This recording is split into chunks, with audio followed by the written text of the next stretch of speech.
मोतीपुर गांव में रामू नाम का किसान रहा करता था। वह अपनी पत्नी मीणा के साथ रहा करता था। उसके पास एक छोटा सा घर था जो कि मिट्टी का बना हुआ था। रामू के पास एक खेत भी था जिस पर वह खेती करके बड़ी मुश्किलों से अपना और अपने परिवार का गुजारा कर रहा था। मैं जा रहा हूँ, खेत में तुम खाना ले आना। मैं ले आऊंगी। रामू खेत में जाने लगा। अरे रामू, कहाँ जा रहे हो? क्या बताऊं मोहन, मैं खेत में जा रहा हूँ, लेकिन मुझे समझ में नहीं आ रहा है कि क्या करूं, कहाँ जाऊं। कुछ नहीं समझ में आ रहा है। खेत में एक कुआं भी है, तो पिछले कई सालों से सूखा पड़ा है। मुझे तो कुछ समझ ही नहीं आ रहा है। पिछले 2-3 सालों से मैं नदी के पानी से अपनी फसल को सींच लेता था, लेकिन इस बार मैं अपनी फसल में पानी कैसे दूंगा, इसी बात का चिंता मुझे अंदर से खाए जा रहा है। रामू के खेत में एक पुराने जमाने का कुआं था जो कि पिछले कई सालों से सूखा हुआ था। रामू 2-3 साल से पास के नदी से पानी लेकर फसल सींच लेता था, लेकिन इस साल पानी के बहाव के कारण नदी रामू के खेत से दूर हो गया, जिसके कारण रामू बहुत उदास रहता था। रामू, चिंता मत करो, भगवान सब ठीक कर देगा। भगवान के घर में देर है, अंधेर नहीं। भगवान सबकी मदद करता है, तुम्हारी भी जरूर करेगा। इतना कहकर मोहन वहां से चला जाता है और रामू अपने खेत में जाकर काम करने लगता है। थोड़ी देर बाद रामू की पत्नी मीना खाना लेकर आती है। सुनिए जी, आपके लिए खाना लेकर आई हूँ, आकर आप खाना खा लीजिए। उसके बाद रामू मीना के पास आ जाता है और कहता है, आज का काम तो हो गया, अब फसल में पानी देना बच गया है। समझ नहीं आ रहा है कि पानी कहाँ से लाऊं। इस बार फसल कैसे होगा? अच्छा जी, आप उदास नहीं होइए, भगवान है ना, कुछ ना कुछ उपाय तो हो ही जाएगा। अच्छा, आप एक काम क्यों ना करते हैं, बगल में मोहन का खेत है ना, उसमें एक कुआं भी है जिससे मोहन अपनी खेत की सिंचाई करता है।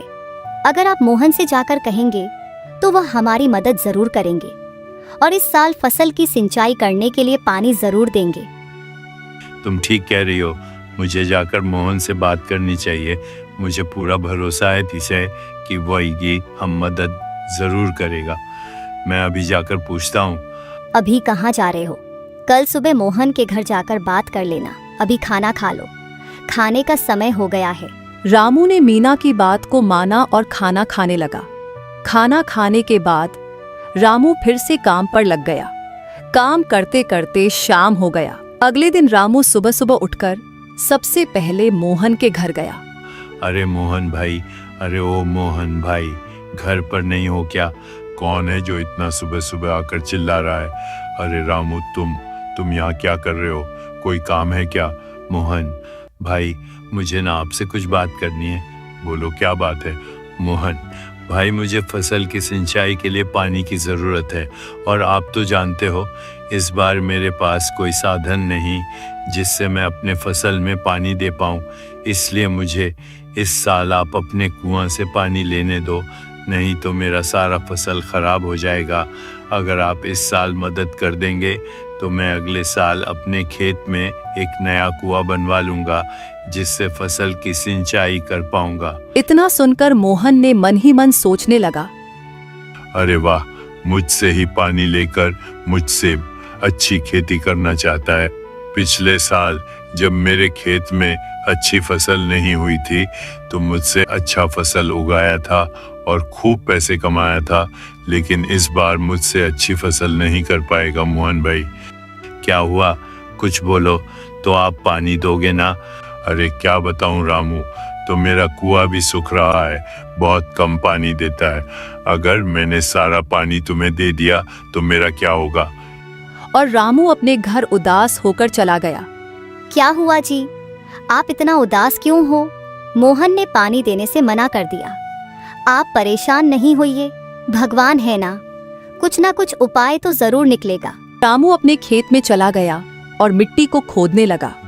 थोड़ी देर बाद मिट्टी से एक कागज निकला जिसे देखकर रामू हैरान रह गया, जिस पर लिखा हुआ था कि अगर इस कुएं का पानी कभी सूख जाए तो पुरानी हवेली के पीछे एक बाबा रहते हैं, उनसे जाकर इस कुएं का राज पूछ लो, बाबा उसकी मदद जरूर करेंगे।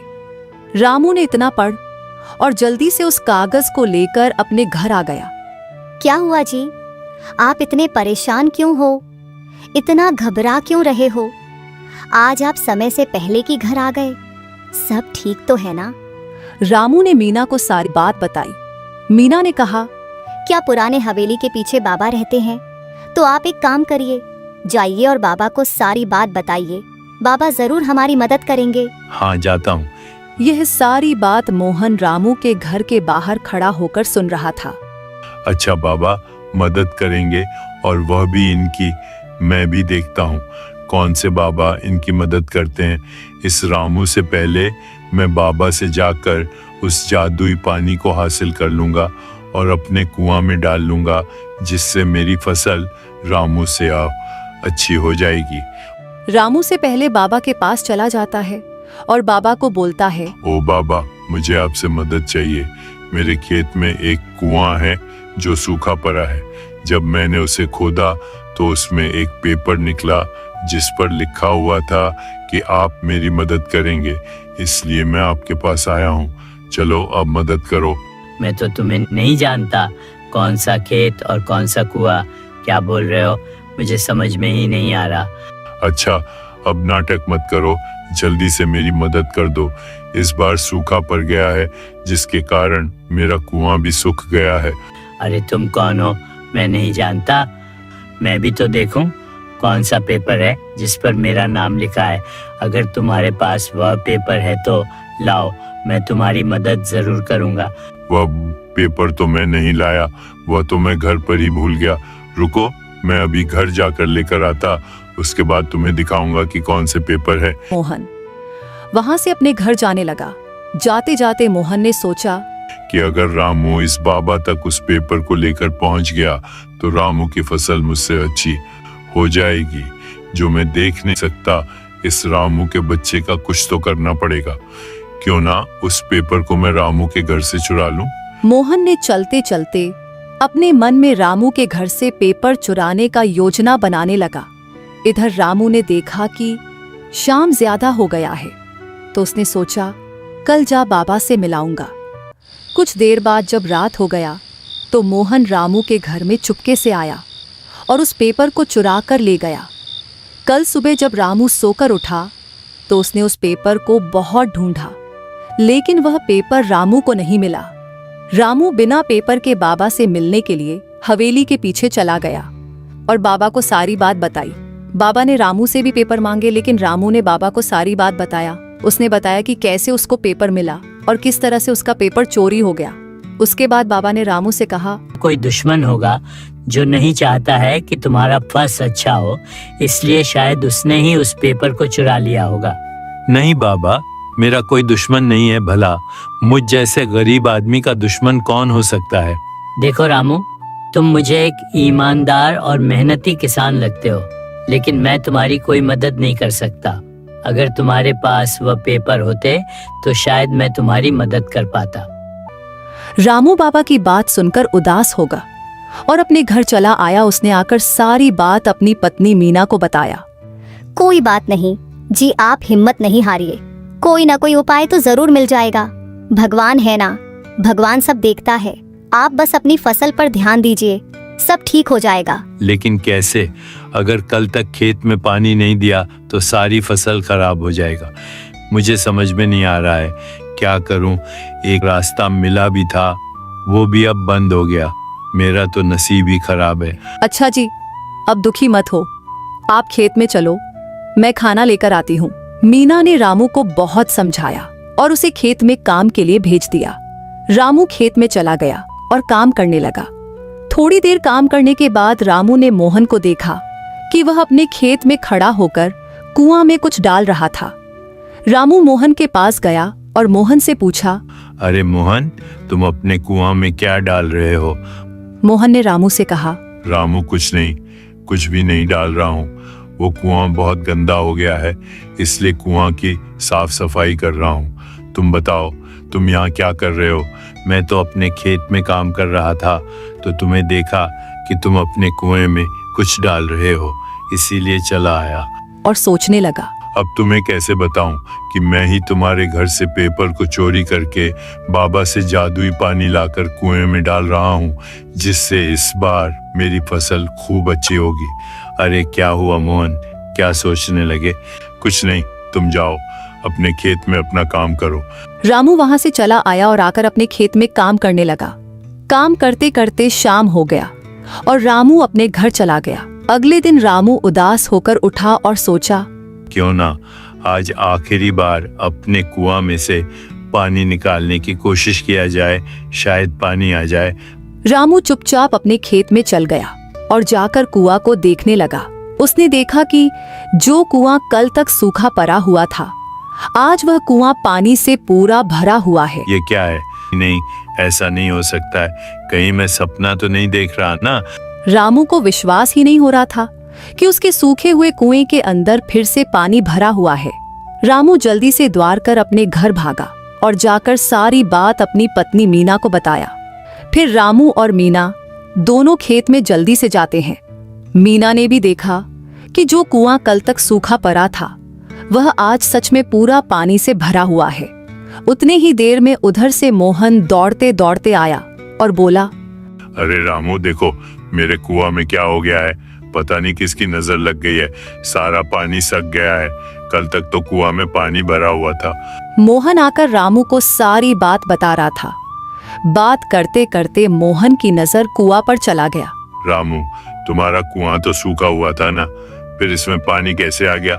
हाँ मोहन, यही तो मैं भी सोच रहा हूँ कि कुआं कल तक तो सूखा हुआ था और आज कुआं पानी से भरा कैसे हुआ है। तुम झूठ मत बोलो, जरूर तुमने ही किसी जादू से मेरे कुआं का पानी अपने कुआं में डाल लिया है। अरे नहीं नहीं मोहन, मैं भला ऐसा क्यों करूँगा? तुम तो मेरे अपने भाई के जैसे हो, मैं तुम्हारे साथ ऐसा कैसे कर सकता हूँ? मैं नहीं जानता, तुमने ही जादू से मेरे कुएं का पानी गायब किया है। चलो सरपंच साहब के पास, अब इसका फैसला तो गांव में सरपंच साहब ही करेंगे। यह सारी बात बाबा एक पेड़ के नीचे खड़ा होकर सुन रहे थे। जब बाबा को यह सब बात सुनकर रहा नहीं गया, तो बाबा रामू और मोहन के पास आए और बोले, तुम दोनों लड़ नहीं, मैं बताता हूँ क्या हुआ है।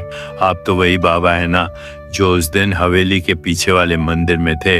हाँ, मैं वही बाबा हूँ। मैं बताता हूँ कि क्या हुआ है।